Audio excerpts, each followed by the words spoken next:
ظلم انسان کی عبادتوں ضائع کر دیتا ہے۔ ایک جملہ گھر میں ناروا نازیبا، ایک کام جو آپ کا حق نہیں ہے، ایک چیز ایسی کہہ دی جائے کہ جو میں اپنی حدود سے آگے بڑھ جاؤں، یہ انسان کی عبادتوں کو ضائع کر دیتا۔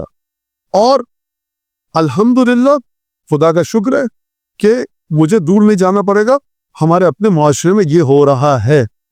اس کی دو وجہ سوشل پوائنٹ آف ویو سے میں بتا دوں، سوشل سائنسز سے مدد دیتے ہوئے۔ ایک تو ہماری کی غربت اور پاورٹی، دوسرے ہم سمجھنا نہیں چاہتے چیزوں کو۔ غربت کا اثر کیا ہے؟ ایک فلیٹ اگر ہے 2 کمروں کا 3 کمروں کا، وہ کیپیسٹی اس کے اندر ایک فیملی کی ہے۔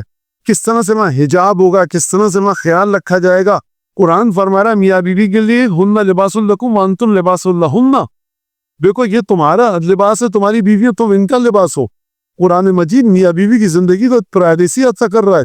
آپ کہتے ہیں سرکار جوائنٹ فیملی سسٹم سب سے اچھا، اور بیڈ روم سیاست چل رہی ہے وہاں پر، دیورانی جٹھانی کمرے میں دیکھ پوری رپورٹ گزارش رپورٹ جا رہی ہے، غیبتیں ہو رہی ہیں، اور پھر وہاں نا بڑا ہمارے یہاں اب یہ الحمدللہ بڑے محبت سے رہے۔ کہاں رہ رہے ہیں آپ؟ مولانا نہیں ہے نا، آپ کے واٹس ایپ پر میسیجز نہیں آتے خواتین کے؟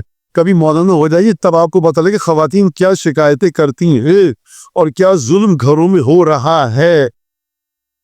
میں اس درود بھیج رہا ہوں،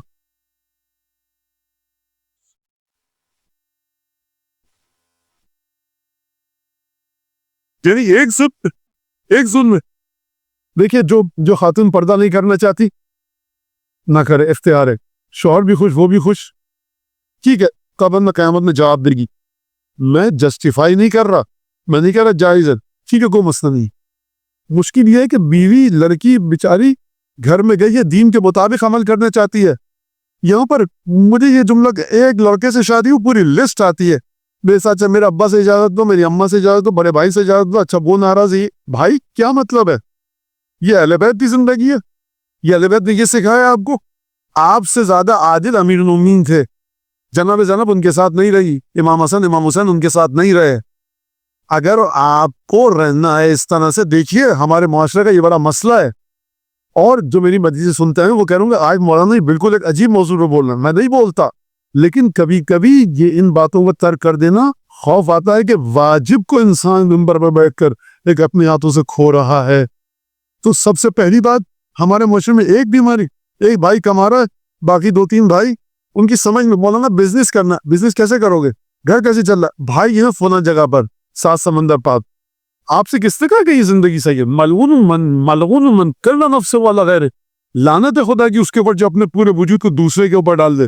نکلیے گھر سے، محنت کیجئے، کام کیجئے، ہاتھ پیر چلائیے۔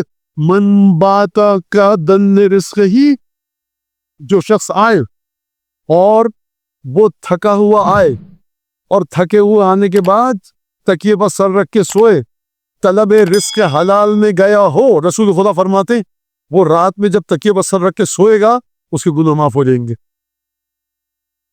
یہ تھک کر آیا رزق حلال کے لیے، تھک کر آیا رزق حلال کے لیے، نہیں ملا اس کو اتنا رزق، تکیے پر سر رکھ کر سو گیا، رسول خدا فرماتے اس کے گناہ بخش دیے گئے۔ من لا یبالی من این یکتسب المال، جس کو اس کا کوئی خیال نہیں ہے، ڈر نہیں ہے، حرام بھی آنے تو، حلال بھی آنے تو، گلا بھی کاٹو، جیبے کی بھی کاٹو، سب حرام مال گھر میں آنے تو، رسول خدا فرماتے جس کو اس کا خیال نہیں ہے، لا یبالن یبال اللہ، خدا کو بھی اس کا خیال نہیں ہوگا کہ من این ادخلہ فی النار، کہ کہاں سے اس کو جہنم میں پھینکے۔ تو بنیادی چیز ظلم ہے، یاد رکھیے گا، جو کہ ہمارے معاشرے میں ہے۔ اچھا اس کا مطلب یہ نہیں ہے کہ جوائنٹ فیملی سسٹم ختم ہو جائے تو ظلم ختم ہو جائے گا۔ جب تک یہ انسان ہے، ظلم ہے۔ اگر ظلم نہ ہوتا تو ائمہ اہل بیت ظلم کے بارے میں یہ باتیں نہ کہتے، توضیح مسائل نہ لکھی جاتی۔ توضیح مسائل یعنی آپ کا فریم یہاں پر ہے، اس سے آگے آپ بڑھے آپ ظلم کر رہے، اس سے آگے آپ بڑھے آپ اپنی حد سے تجاوز کر رہے۔ امیر مومنین فرماتے کسی بھی قسم کا ظلم، کسی بھی قسم کا ظلم، کیا مطلب کسی بھی قسم کا ظلم؟ اب جو مولانا جاتے ہیں گھروں میں، مولانا یہ بہو بیٹھی ہیں ہماری، ان سے پوچھ دیجئے، ہم بھی تو اپنی بیٹی سمجھتے ہیں، جی مولانا ہم اپنی ماں سمجھتے ہیں۔ مولانا کہتے ہیں ذرا آپ اکیلے میں بتائیے نا کتنا آپ بیٹی سمجھتی، کتنا ماں سمجھتی ہے۔ یہ ہر مولانا کو آپ اس منبر پہ بیٹھے مولانا کی تو نادر مت سمجھے، جس کو سمجھ میں نہیں آتی بہت سی باتیں۔ بعض مولانا ہوتے ہیں کہ چہرے کا رنگ دیکھ کے پہچان لیتے ہیں کہ کون آدمی کس حد تک سچ بول رہا، لہٰذا میں کہہ رہا ہوں ہر آدمی میری طرح نہیں ہوتا جس کو آپ مسئلہ دکھا بھی تو سمجھ میں نہیں آئے گا. لہذا مولا فرمانے کسی بھی قسم کے ظلم پر اگر رکے رہے وجہ تو بتائی نہیں مومن, کیونکہ خدا مظلوموں کی پکار کو سنتا ہے. آپ مظلوم پر ظلم کر سکتے ہیں, میں مظلوم پر ظلم کر سکتا ہوں, لیکن میں مظلوم کو اپنے خلاف بد دعا کرنے سے روک نہیں سکتا.